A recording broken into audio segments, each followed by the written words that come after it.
राधा अष्टमी के दिन कब और कैसे की जाती है? राधा रानी की पूजा। राधा अष्टमी की पूजा से जुड़े सभी धार्मिक पहलू को जानने के लिए हमारे धार्मिक स्टोरी पूरा अवश्य सुने।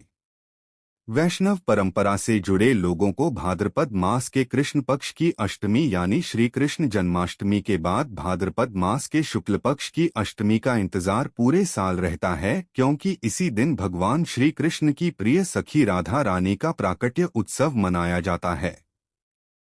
इस साल यह पावन पर्व जन्माष्टमी पर्व के ठीक 15 दिनों बाद यानी 31 अगस्त 2025 को मनाया जाएगा। जिस राधा अष्टमी के व्रत और पूजन करने पर व्यक्ति को राधा और कृष्ण दोनों का आशीर्वाद प्राप्त होता है, आइए उसकी संपूर्ण पूजा विधि, शुभ मुहूर्त और धार्मिक महत्व को विस्तार से जानते हैं। राधा अष्टमी की पूजा का शुभ मुहूर्त। पंचांग के अनुसार इस साल भाद्रपद मास के शुक्ल पक्ष की अष्टमी तिथि 30 अगस्त 2025 की रात 10:46 बजे से प्रारंभ होकर 1 सितंबर 2025 को पूर्वाह्न 12:57 बजे तक रहेगी। इस प्रकार उद्या तिथि के अनुसार साल राधा अष्टमी का पावन पर्व 31 अगस्त 2025 को मनाया जाएगा। इस दिन राधा रानी की पूजा के लिए सबसे उत्तम मुहूर्त प्रातः काल 11:05 से लेकर दोपहर 1:38 बजे तक रहेगा। इस तरह राधा रानी के भक्तों को उनकी पूजा के लिए तकरीबन 2.5 घंटे का समय मिलेगा। राधा अष्टमी व्रत की विधि। पुराणों में जिस राधा अष्टमी व्रत की महिमा का बखान किया गया है, उसके पुण्यफल को पाने के लिए इस दिन प्रातः काल सूर्योदय से पहले उठें और स्नानाध्यान करने के बाद स्वच्छ वस्त्र धारण करने के बाद सबसे पहले राधा जी का ध्यान करें। इसके बाद इस व्रत को विधि विधान से करने का संकल्प करें। इसके पश्चात मध्याह्न काल के शुभ मुहूर्त ईशान कोण में बैठकर राधा जी की विधिपूर्वक पूजा करें। एक चौकी पीले रंग का आसन बिछाकर राधा जी की प्रतिमा अथवा उनका चित्र रखे। राधा अष्टमी व्रत की पूजा का पुण्यफल। हिंदू मान्यता के अनुसार राधा अष्टमी के दिन श्रद्धा और विश्वास के साथ राधा रानी और श्री कृष्ण की पूजा करने पर व्यक्ति के जीवन से जुड़े सभी कष्ट दूर और कामनाएं पूरी होती हैं। मान्यता है कि राधा अष्टमी व्रत के शुभ फल से व्यक्ति का दाम्पत्य जीवन हमेशा सुखमय बना रहता है। वहीं कुंवारी कन्याओं को इस व्रत के पुण्यफल से मनचाहा जीवन साथी मिलता है। इसके सामने मिट्टी अथवा तांबे का कलश स्थापित करके उसकी पूजा करें।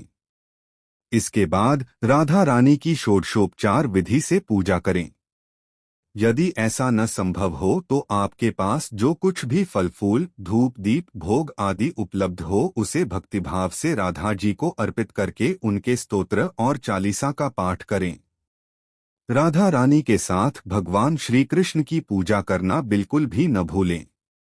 राधा अष्टमी के दिन किसी सुहागिन महिला को अन्न, धन और वस्त्र आदि देने या फिर भोजन कराने का अत्यंत ही पुण्यफल माना गया है।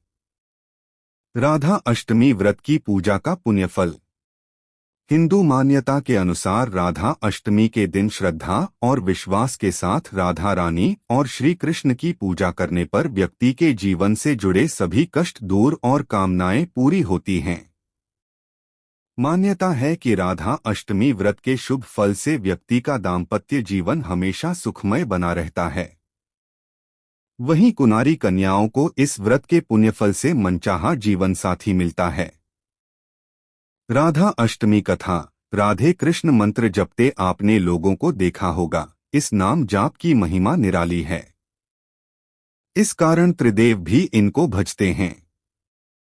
भाद्रपद शुक्ल पक्ष अष्टमी को इन्हीं राधा जी का प्राकट्योत्सव राधा अष्टमी के रूप में मनाई जाती है। राधा अष्टमी पर आइए जानते हैं राधा रानी की वह कथा जिसके सुनने मात्र से व्यक्ति सुखी, सम्मानित और धनी होने का आशीर्वाद पा जाता है। आइए पढ़े राधा अष्टमी कथा। राधा अष्टमी कथा धार्मिक ग्रंथों में वर्णित राधा रानी की कथा के अनुसार एक बार नारद जी भगवान सदाशिव के पास पहुँचे और प्रणाम कर पूछा, हे भगवान, मैं आपका दास हूँ। मेरी एक जिज्ञासा है, कृपया उसे शांत कर दीजिए। श्री राधा देवी लक्ष्मी हैं या देवपत्नी? महालक्ष्मी हैं या सरस्वती हैं? क्या वे अंतरंग विद्या हैं या वैष्णवी प्रकृति हैं? वे वेदकन्या हैं, देवकन्या हैं या मुनिकन्या हैं? इस पर सदाशिव बोले, हे मुनिवर, अन्य किसी लक्ष्मी की बात क्या कहें। कोटि कोटि महालक्ष्मी भी राधा जी के चरण कमल की शोभा के सामने तुच्छ हैं। हे नारद जी, मैं तो श्री राधा के रूप, लावण्य और गुण आदि का वर्णन करने में खुद को असमर्थ पाता हूँ। तीनों लोकों में कोई भी ऐसा समर्थ नहीं है जो उनके रूप आदि का वर्णन करके पार पा सके। उनकी रूप माधुरी जगत को मोहने वाले श्री कृष्ण को भी मोहित करने वाली है। यदि अनंत मोह से चाहूं तो भी उनका वर्णन करने की मुझमें क्षमता नहीं है। नारद जी बोले, हे प्रभो, श्री राधिका जी के जन्म का महात्म्य सब प्रकार से श्रेष्ठ है। मैं उसको सुनना चाहता हूँ। हे भगवान, सब व्रतों में श्रेष्ठ श्री राधाष्टमी व्रत के बारे में मुझे बताइए। इस पर शिवजी ने बताया कि वृषभानुपुरी के राजा वृषभानु महान उदार थे। वे महान कुल में उत्पन्न हुए और सब शास्त्रों के ज्ञाता थे। अणिमा महिमा आदि 8 प्रकार की सिद्धियों से युक्त, श्रीमान, धनी और उदारचित्ता थे। वे संयमी, कुलीन, सद्विचार वाले भगवान श्री कृष्ण के आराधक थे। उनकी भार्या श्रीमती श्री कीर्तिदा थीं। ये भी महालक्ष्मी के समान भव्य रूप वाली और परम सुंदरी थीं। वे सर्वविद्या और गुणों से युक्त, कृष्ण स्वरूपा और महापतिव्रता थीं। उनके गर्भ से ही भाद्रपद की शुक्ल पक्षदश की अष्टमी को मध्याह्न काल में श्री वृंदावनेश्वरी श्री राधिका जी प्रकट हुई थीं। ऐसे करनी चाहिए राधा जी की पूजा। शिवजी ने नारद जी को बताया कि राधा अष्टमी के दिन व्रत रखकर उनकी पूजा करनी चाहिए। इसके लिए श्री राधा कृष्ण के मंदिर को ध्वजा, पुष्पमाल्य, वस्त्र, पताका, तोरणादि से सजाना चाहिए। 5 रंग के मंडप बनाकर उसके भीतर षोडश कमल यंत्र के बीच राधा कृष्ण की मूर्ति मुंह पश्चिम की ओर रहे स्थापित करें। इसके बाद राधा जी की स्तुति और ध्यान करें और उन्हें सुगंध, पुष्प, फल, धूप आदि अर्पित करें। पूजा के बाद प्रसाद ग्रहण करें और रात में जागरण करते हुए राधा कृष्ण का कीर्तन करें। राधा अष्टमी व्रत कथा का महत्व। शिवजी ने नारद जी को बताया कि जो मनुष्य भक्ति से राधा अष्टमी का अनुष्ठान करता है वह श्री राधा कृष्ण के सानिध्य में श्री वृंदावन में स्थान पाता है और व्रजवासी बनता है। श्री राधा जन्म महोत्सव का कीर्तन करने से मनुष्य भवबंधन से मुक्त हो जाता है। जो व्यक्ति राधा नाम और राधा जन्माष्टमी व्रत की महिमा गाता है उसे सभी तीर्थों का फल और विद्या मिलती हैं।